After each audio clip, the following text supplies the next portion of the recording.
Welcome to the deep dive.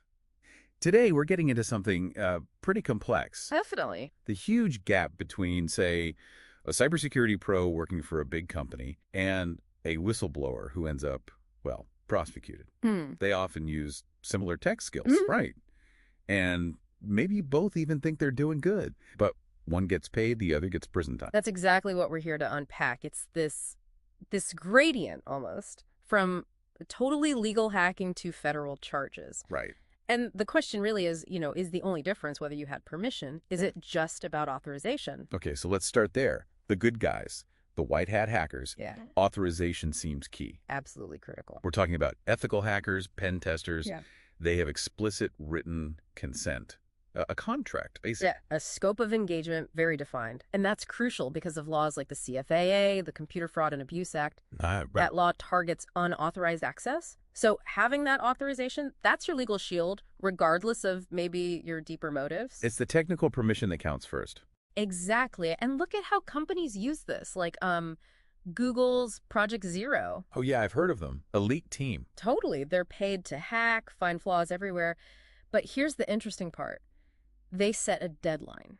A deadline for what? For the company whose software has the flaw, usually 90 days to fix it. Oh. If the deadline passes, Project Zero goes public with the technical details. Whoa. So they use their authorized status to kind of force security improvements. Pretty much. It's hacking for good, Right. but with corporate backing and, teeth. Okay, so that's the authorized world. Clear rules, legal cover. Mm-hmm. But what happens when someone inside sees something they think the public needs to know, but they absolutely do not have permission to share it? Now you're stepping outside the castle walls, and legally, motive, kind of goes out the window. You run straight into things like the Espionage Act of 1917. It's what they call a strict liability law, meaning it doesn't really ask why you leaked something. It just asks, did you legally have this information? And did you give it to someone who wasn't authorized to have it? That's it. Your intention to expose wrongdoing. Legally irrelevant under that act. Wow, that's stark. And we see this play out, don't we? Like with Chelsea Manning. A prime example. Manning leaked huge amounts of classified data. War logs, the collateral murder video. Right, to WikiLeaks, a massive sort of unfiltered dump. And because it involved national security secrets, the Espionage Act came down hard. 35-year sentence initially. Okay, now contrast that with someone like Frances Haugen and Facebook. Very different approach, different target. Haugen went after a corporation, not the state. She alleged Facebook knew its platform caused harm, but prioritized profits. Yes, but look how she did it. Methodically. She didn't just dump documents online. She filed complaints with the SEC first. The Securities and Exchange Commission. Why them? She used the Dodd-Frank Act. It gives whistleblowers protections, even financial rewards, for reporting corporate fraud that misleads investors. So framing it as misleading shareholders gave her legal cover. Exactly. It shifted the frame. She wasn't treated like a spy leaking state secrets. She was treated more like a compliance whistleblower reporting corporate issues. The target state versus corporation in the method made all the difference. She's protected. But just focusing on authorization or using financial regulations, doesn't that feel a bit, I don't know, thin?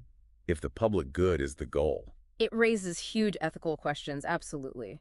The law draws a bright line at authorization, but morally, it's way fuzzier. Right. This brings in philosophy, actually, like deontology versus consequentialism. Okay. Deontology might say Manning broke a fundamental rule or duty don't leak classified info.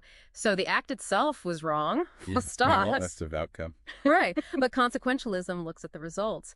Did Snowden's leaks, for example, lead to a vital global debate? Did they lead to reforms like the USA Freedom Act? They certainly sparked debate and some changes, yeah. So a consequentialist might argue the positive outcome justified the rule breaking. The big question for you, the listener, is which duty matters more? The duty to the rule or the duty to the potential outcome? It does feel like the ground is shifting, though, maybe more towards tackling corporate power. I think so, because laws like Dodd-Frank offer some pathway, some protection for corporate whistleblowers that just doesn't exist in the same way for national security leaks. The risks are different. Which leaves us with a pretty challenging thought, doesn't it? What's that? Well, if a company knows its product is harming people, say, internal research proves it, but its main legal duty is just to its shareholders, are our current whistleblowing laws, even the corporate ones, really strong enough? Can they force a company to prioritize like duty to humanity over profit. That's the core tension right now. Are we moving from an era focused solely on protecting state secrets to one where we need laws to protect society from incredibly powerful corporations? It's a huge question for the future.